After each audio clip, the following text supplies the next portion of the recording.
एक महिन्यांपासून शांततेत सुरू असलेल्या आंदोलनाला गालबोट का लागलं? अभिजित दिपके हा संसदेपर्यंत पोहोचलाच का नाही आणि या आंदोलनाला गालबोट लावणाऱ्यांवर कारवाई होणार का? आज दिवसभरामध्ये दिल्लीमध्ये जंतर मंतर मैदानावर काय घडलं आणि अभिजित दिपके यांनी पुकारलेलं आंदोलन, सोनम वांगचुक यांनी केलेलं अन्नत्याग आंदोलन, या आंदोलनाला खरंच यश आलं का आणि सरकारने एक पाऊल पुढे टाकलेलं आहे, त्यामुळे अभिजित दिपके आणि सोनम वांगचुक यांनी केलेल्या मागण्या खरंच पूर्ण होणार का, हे आता पाहणं महत्त्वाचं असणार आहे. आज दिवसभरामध्ये नेमकं काय घडलेलं आहे याचा आढावा आपण या व्हिडिओच्या माध्यमातून घेणार आहोत. नमस्कार, मी अमोल धर्माधिकारी आणि तुम्ही पाहत आहात LS मराठी. गेल्या 1 महिन्यांपासून सुरू असलेलं दिल्लीतल्या जंतर मंतरचं आंदोलन एक आज वेगळ्याच वळणावर गेलेलं पाहायला मिळालेलं आहे. गेल्या अनेक दिवसांपासून हे आंदोलन करते आहेत, म्हणजे याच्यामध्ये अभिजित दिपके आणि सोनम वांगचुक यांनी धर्मेंद्र प्रधान यांचा राजीनामा आणि नीट परीक्षेतला गैरव्यवहार हा रोखण्यासाठी थेट संसदेवर मोर्चा काढणार असल्याचं घोषित केलेलं होतं. आणि आज ठरल्याप्रमाणे 20 जुलैला हा संसद मोर्चा आहे तो निघणार होता. पण आपण पाहिलं की या आधीच 2 दिवसापूर्वी सोनम वांगचुक यांना दिल्ली पोलिसांनी रुग्णालयामध्ये हलवलं, तिथं त्यांच्यावर उपचार सुरू झाले. त्यानंतर अभिजित दिपके यांनी अन्नत्याग उपोषण सुरू केलं. पण आज सकाळपासून आपण पाहिलं की मोठ्या संख्येने विद्यार्थी या जंतर मंतरच्या मैदानावर आणि दिल्लीतल्या वेगवेगळ्या ठिकाणी आपल्याला पाहायला मिळालेले होते. संसदेवर जायचा हा निर्धार या विद्यार्थ्यांनी ठेवलेला होता, त्यामुळे हजारोंच्या संख्येने विद्यार्थी या जंतर मंतरच्या मैदानावर देशाच्या कानाकोपऱ्यातून आलेले पाहायला मिळालेले होते. कुणी रेल्वेनं आलं, कुणी विमानानं आले, कुणी बसने आले, कुणी स्वतःची गाडी घेऊन या ठिकाणी पोहोचलेलं होतं. अगदी लहान मुलांपर्यंत ज्येष्ठ नागरिक या मोर्चामध्ये सहभागी झाल्याचं दिसून आलेलं होतं. पण सकाळी 9 वाजता सुरू होणारा हा मोर्चा साधारण 10:30 वाजता सुरू झाला आणि अभिजित दिपके हा गेल्या 30 दिवसांपासून जो जंतर मंतरवर आंदोलन करत होता तो अखेर जंतर मंतर मैदानाच्या बाहेर पडला. एका ट्रकमध्ये आपण पाहिलं की अभिजित दिपके, सोनम वांगचुक यांच्या पत्नी आणि अभिजित दिपके याचे जे सहकारी आहेत कोर टीममधले, हे आपल्याला या ट्रकमध्ये पाहायला मिळालेले होते. पण याच जंतर मंतरवरच्या काही अंतरावरच, अगदी 100 मीटर अंतर पार केल्यानंतरच पोलिसांनी हा मोर्चा केरला हाऊसच्या परिसरामध्ये अडवला आणि यापुढे त्यांना जाऊन दिलं नाही. पण या दरम्यान आपण पाहिलं की संपूर्ण हा जो जंतर मंतरचा परिसर आहे तो अक्षरशः विद्यार्थ्यांनी भरून गेलेला होता. संसद मार्ग परिसरामध्ये सुद्धा आपण पाहिलं की विद्यार्थी मोठ्या प्रमाणात आक्रमक झालेले होते. तिथं सुद्धा अश्रुधुराच्या नळकांड्या फोडण्यात आल्या आणि या आंदोलकांना पांगवण्यासाठी पोलिसांना लाठीचार्ज सुद्धा करावा लागला होता.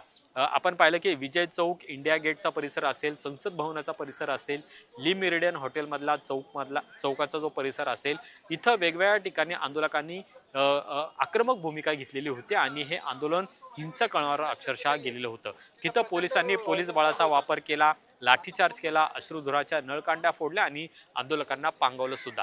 यामध्ये काही आंदोलक जखमी सुद्धा झाले आणि आपण पाहिलं की याच्यामध्ये पोलिसांना सुद्धा दुखापत आहे ती सुद्धा झालेली आहे, कारण आंदोलकांकडून मोठ्या प्रमाणात दगड आहेत ते सुद्धा पोलिसांच्या दिशेने फेकण्यात आलेले होते. याच्यामध्ये काही गाड्यांचं नुकसान सुद्धा झालेलं होतं. आंदोलकांनी अक्षरशः गाड्या सुद्धा फोडलेल्या आहेत, गाड्यांच्या काचा फोडलेल्या आहेत.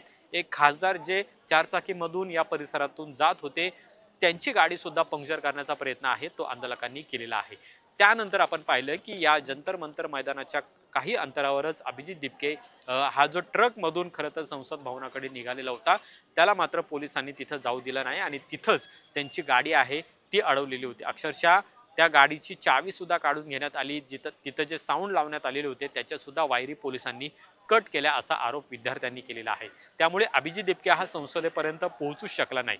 पण याच दरम्यान या संपूर्ण जंतर मंतरच्या परिसरामध्ये जो क्राऊड जमा झालेला होता, विद्यार्थी जमा झालेले होते, या विद्यार्थ्यांवर मात्र पोलिसांनी लाठीचार्ज केला. याच्यामध्ये तरुण असतील यांना मोठ्या प्रमाणात दुखापत झाली. तर दुसरीकडे पोलिसांनाही याच्यामध्ये दुखापत झालेली आहे. काही पोलिसांच्या हाताला सुद्धा लागलेला आहे. महिला पोलीस अधिकारी आहेत त्यांना सुद्धा यामध्ये दुखापत झालेली आहे. म्हणजे दोन्ही बाजूनं आक्रमक भूमिका आहे ती याच्यामध्ये आपल्याला पाहायला आलेली होती. पण मूळ उद्देश जो या आंदोलनाचा होता तो म्हणजे एक तर धर्मेंद्र प्रधान यांचा राजीनामा आणि दुसरीमध्ये नीट परीक्षेचा जो गैरव्यवहार सुरू आहे त्याच्यामध्ये पारदर्शकता आणावी.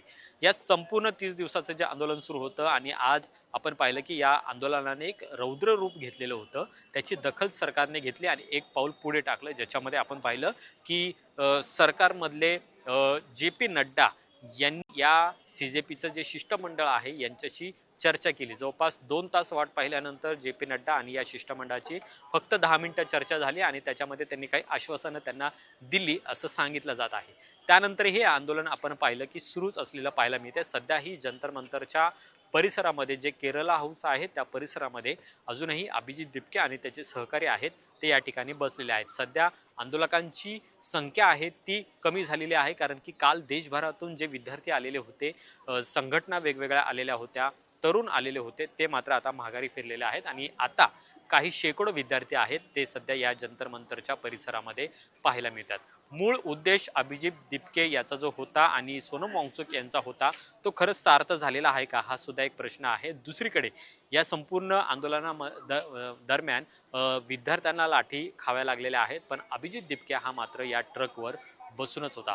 तो नेमका खाली का नाही आला आणि त्यांनी जर पुढे जाण्याची जर हिम्मत केली असती तर कदाचित हे आंदोलन आणखीन पुढे गेलेलं असतं आणि या आंदोलनाची जी दाहकता आहे ती आणखीन वाढली असती असं सुद्धा आता बोललं जाते। या अभिजित दिपकेच्या आजच्या या संपूर्ण भूमिकेवर इथले जे आंदोलनकर्ते आहेत ते सुद्धा नाराज असल्याचं पाहायला मिळते, कारण की खाली जे संपूर्ण ही गर्दी विद्यार्थ्यांची होती किंवा दिल्लीतल्या वेगवेगळ्या भागांमध्ये संसद भवना परिसरामध्ये जिथं विद्यार्थी आंदोलन करत होते तिथं त्यांना मार खावा लागलेला आहे, पोलिसांनी त्यांच्यावर लाठीचार्ज केलेला आहे, पण या ट्रकवरनं मात्र आज दिवसभर अभिजित दिपके मात्र खाली उतरला नाही। दुसरीकडे सोनम वांगचुक यांच्या पत्नी आहेत, यांच्या पत्नीला सुद्धा पोलिसांनी धक्काबुक्की केल्याचा आरोप यामध्ये करण्यात आलेला आहे, त्यांना केसाने धरून ओढण्यात आल्याचं सुद्धा आंदोलकांनी यामध्ये म्हटलेलं आहे। त्यामुळे आज एक 30 दिवसीय शांततेच्या मार्गाने चाललेलं आंदोलन एक हिंसक वळणावर गेलेलं आहे। याच्यामध्ये नेमका आता कोण दोषी आहे हा खरं तर महत्त्वाचा प्रश्न आहे आणि खरंच गेल्या महिनाभरापासून सुरू असलेलं हे आंदोलन, या आंदोलनाला यश मिळालेलं आहे का, सरकारने या आंदोलकांच्या मागण्या कधी मान्य करणार आहेत आणि अभिजित दिपके हा जो गेल्या महिनाभरापासून या ठिकाणी दिल्लीमध्ये जंतर मंतरवर ठाण मांडून बसलेला होता तो नेमका आज संसदेपर्यंत का पोहोचू शकलेला नाही, असे अनेक प्रश्न आहेत ते या ठिकाणी निर्माण झालेले आहेत। जर अभिजित दिपके हा ट्रकमधून खाली उतरून जर पुढे चालून गेला असता तर कदाचित पोलिसांनी त्याला काही अंतर चालू दिलं असतं, पण त्याला सुद्धा तिथं अडवलं असतं। पण एक निर्णायक भूमिका खरं तर अभिजित दिपके यांनी या ठिकाणी घ्यायला हवी होती असं काही विद्यार्थ्यांचं म्हणणं आहे आणि आजचा हा सगळ्यात महत्त्वाचा दिवस खरं तर या आंदोलनातला होता, ज्याच्यामध्ये पूर्णपणे एक परिवर्तन आहे ते सुद्धा झालं असतं असं काही विद्यार्थ्यांचं म्हणणं आहे। पण अभिजित दिपके मात्र ट्रकच्या खाली हा उतरलेला दिसला नाही आणि त्यामुळेच गेल्या 30 दिवसांपासून जे आंदोलन सुरू होतं तेच आंदोलन आजही सुरू असल्याचं पाहायला मिळालेलं आहे। आणि दुसरीकडे मात्र या शांततेच्या मार्गाने चाललेल्या आंदोलनाला काहीसा गालबोट सुद्धा लागलेला आहे, हिंसक सुद्धा झालेला आहे, ज्याच्यामध्ये अनेक विद्यार्थी हे जखमी झालेले आहेत आणि काही पोलीसही जखमी झालेले आहेत। त्यामुळे या आंदोलनाला गालबोट लागलेलंच आहे, पण आता याची जबाबदारी नेमकी कोणाची आहे, सरकार गेल्या महिनाभरापासून यांच्या मागण्या मान्य का करत नाहीये आणि धर्मेंद्र प्रधान यांचा राजीनामा घेण्यात सरकारला नेमकी कोणती अडचण आहे, अशा अनेक प्रश्न उपस्थित झालेले आहेत आणि या प्रश्नांची उत्तरं सरकार नेमकं कधी देणार आहे आणि अभिजित दिपके गेल्या महिनाभरापासून या दिल्लीच्या जंतर मंतरवर आंदोलन करतोय त्याचं हे आजचं आंदोलन खरंच सार्थ झालेलं आहे का, हे सुद्धा पाहणं महत्त्वाचं आहे। आणि यावर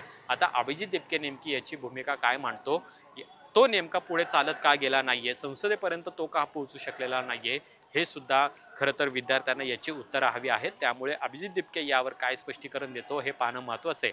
अजूनही जंतर मंतरच्या या परिसरामध्ये आपण बाहेरच्या बाजूला पाहिलं तर अभिजित दिपके याचं आंदोलन त्या ठिकाणी सुरू आहे, पण पोलिसांनी अजूनही त्याला या ठिकाणी आंदोलनाला खरं तर परवानगी दिलेली नाहीये।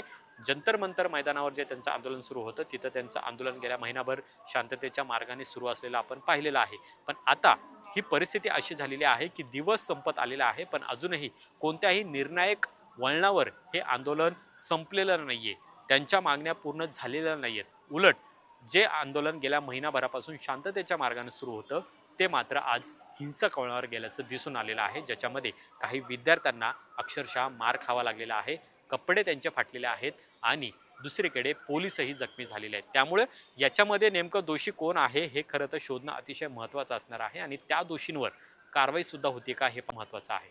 पण आजचं आंदोलन हे पाहता आणि गेल्या महिनाभराचं आंदोलन पाहता CJPला काही प्रमाणामध्ये अजूनही अपयशच आलेलं पाहायला मिळतंय। कॅमेरामन रोहित वनकटेसह अमोल धर्माधिकारी, LS मराठी, दिल्ली।